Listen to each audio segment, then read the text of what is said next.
श्री शिवाय नमस्ते प्रेम साथियों, सादा जय श्री कृष्णा। कैसे हैं आप सब? महादेव की कृपा आप पर व आपके परिवारजनों पर सदैव बनी रहे, इसी कामना के साथ एक बार फिर से आप सबका स्वागत है, अभिनंदन है आपके अपने चैनल आस्था की शक्ति में। और मैं हूं चित्रा झा और आज की वीडियो में आप लोगों के साथ में शेयर कर रही हूं गुरुदेव पंडित प्रदीप जी मिश्रा द्वारा बताए गए शिव महापुराण के 2 उपाय। और ये दोनों ही उपाय मैं आपको करके दिखाने वाली हूँ और साथ ही साथ बताने वाली हूँ उपायों से जुड़े हुए सभी नियम और सभी जानकारियाँ, जिससे जब भी आप उपाय करें तो आपको उपाय का पूरा लाभ मिल सके, आपके उपाय पूरे सार्थक हों और उसका पूर्ण फल आपको मिल पाए।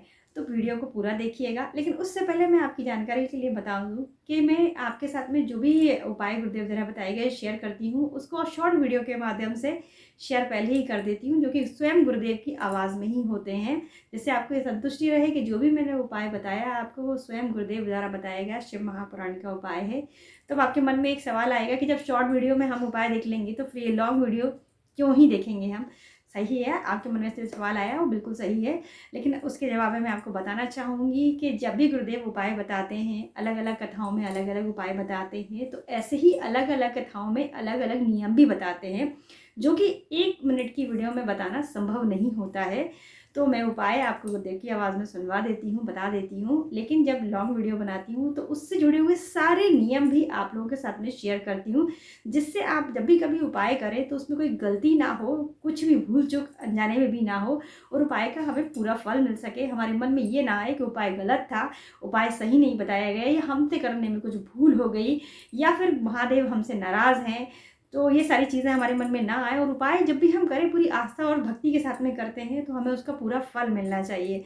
तो आशा करती हूँ कि मेरी बात आप समझ गए होंगे अच्छी तरह से। अब बिना देरी किए हुए हम देख लेते हैं आज के 2 उपाय। तो उपाय पूरा देखिएगा तो वीडियो में साथ साथ आपको नियम भी मिल जाएंगे और उपाय करने की सारी विधि भी आपको पता चल जाएगी। चलिए फिर उपाय देख लेते हैं। तो पहला उपाय जो मैं आपको बताने जा रही हूँ वो आपको कर्ज़ों से मुक्ति दिलाएगा। कर्ज़ आपका जितना भी भारी हो, कितना भी बड़ा कर्जा है, लाखों करोड़ों का कर्जा है, बहुत ब्याज आप भर भर के परेशान हो चुके हैं, कई सारे उपाय कर चुके हैं आप, अगर आपको लाभ नहीं मिला है तो इस उपाय को आप किसी भी दिन शुरू कर सकते हैं। अब इसको उपाय को करना कैसे और क्या करना है आप समझिए। आपको लौंग का भोग लगाना है बटकेश्वर महादेव के नाम से बट वृक्ष में। हो सकता है कि ये उपाय आपने सुना हो सकता है किया भी हो, लेकिन मैं आपको पक्का बता रही हूँ निश्चित तौर से कि यदि आप नियम से करेंगे तो इसका लाभ आपको ज़रूर मिलेगा। कई लोगों से मैंने इस उपाय को करवाया है, इसका लाभ मिला है। आप मेरे नियम को जैसा मैं आपको बता रही हूँ, गुरुदेव का बताया होगा पूरा नियम अच्छे से समझ लीजिए।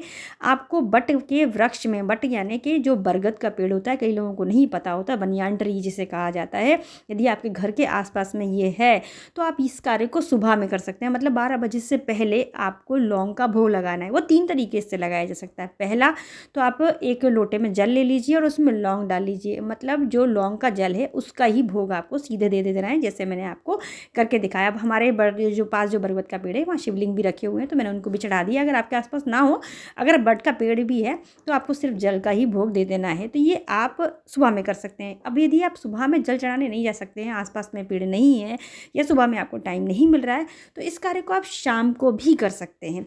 तो शाम को कैसे करना है, जो प्रदोष काल होता है उसमें करेंगे तो बहुत ही बढ़िया होगा। तो इसमें आपको क्या करना है कि एक दिया जला लेना है। तो दिए में आपको जो लौंग का तेल होता है उसका दिया आप लगा दीजिए। यदि आप लौंग का तेल नहीं ले सकते, आपके पास नहीं है, तो आप घी का दिया लगा लीजिए और उसमें एक लौंग डाल लीजिए। तो इस तरीके से भी बटकेश्वर महादेव के नाम से बट वृक्ष को आपको लौंग का भोग दे देना है। ये आपको शाम को किया जा सकता है। मतलब सुबह में अगर आप जा सकते हैं तो सुबह में जल का भोग दे दीजिए, नहीं तो शाम को आप दीपक लगा लीजिए। तो दीपक मैंने आपको बता दिया कि कैसे लगाना है। अच्छा हाँ, एक चीज़ ध्यान रखिएगा कि आप आटे का दीपक लगा लीजिएगा या फिर नया दीपक ले लीजिएगा, क्योंकि क्या होता है कि तेल का और घी का अलग अलग दिया जूठा नहीं होना चाहिए, इस चीज़ का आपको ध्यान रखना है। ये नियम आपको बना लेना है। किसी भी नियम के अनुसार कर सकते हैं, आपको जैसे भी कर पाएँ वैसे आपको लौंग का भोग दे देना है। प्रतिदिन करिएगा इस कार्य को, 2 से 3 महीना करके देखिएगा। सुबह में जल चढ़ा सकते हैं, सुबह में ना चढ़ा पाए तो शाम को चले जाइए, दीपक लगा दीजिए।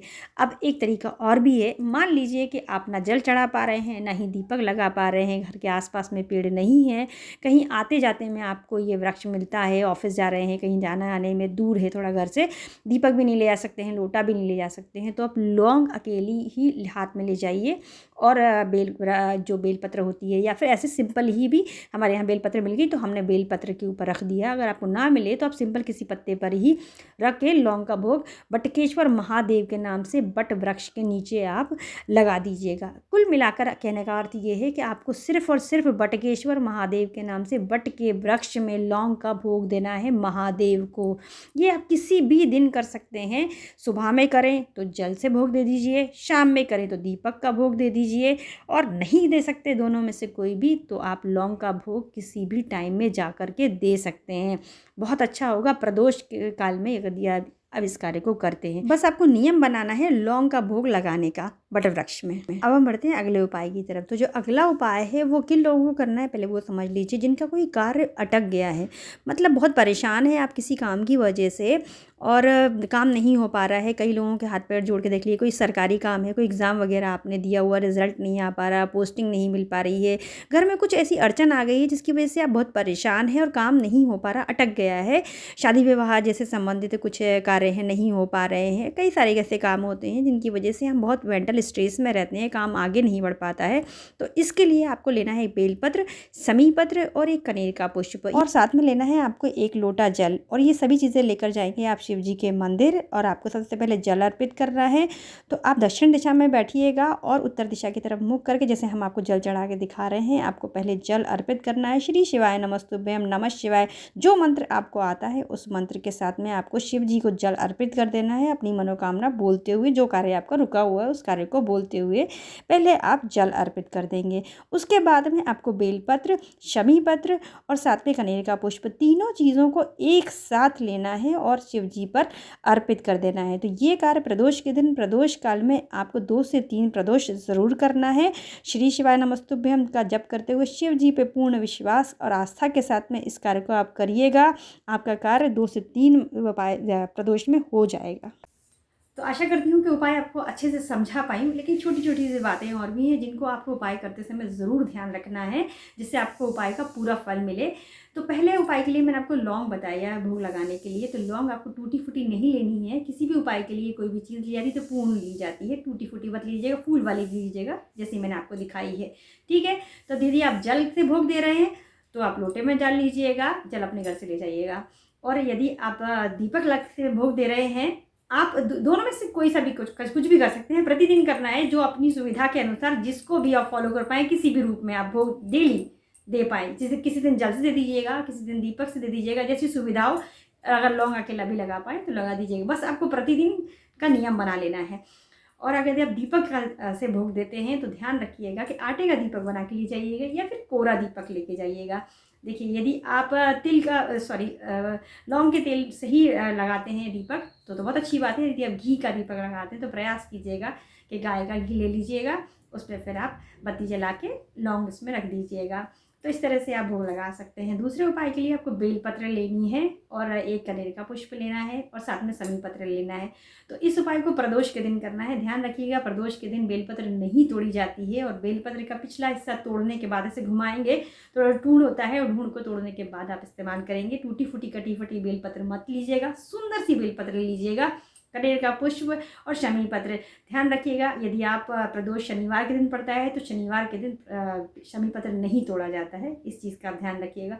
ना मिले अपने घर पर तो आप वहाँ मंदिर में जाने के बाद भी, वहाँ पर यदि तीनों चीज़ें अवेलेबल होती हैं, वहाँ मंदिर में है तो आप वहाँ से लेकर धोकर दोबारा भी अर्पित कर सकते हैं, अगर आप अपने घर से लेकर नहीं जा पा रहे हैं तो। समझ गए होंगे आप। और जल अपने घर से आप लेकर के जाएंगे प्रदोष के दिन। प्रदोष काल में आपको ये उपाय करना है, दूसरा वाला जो मैंने उपाय बताया।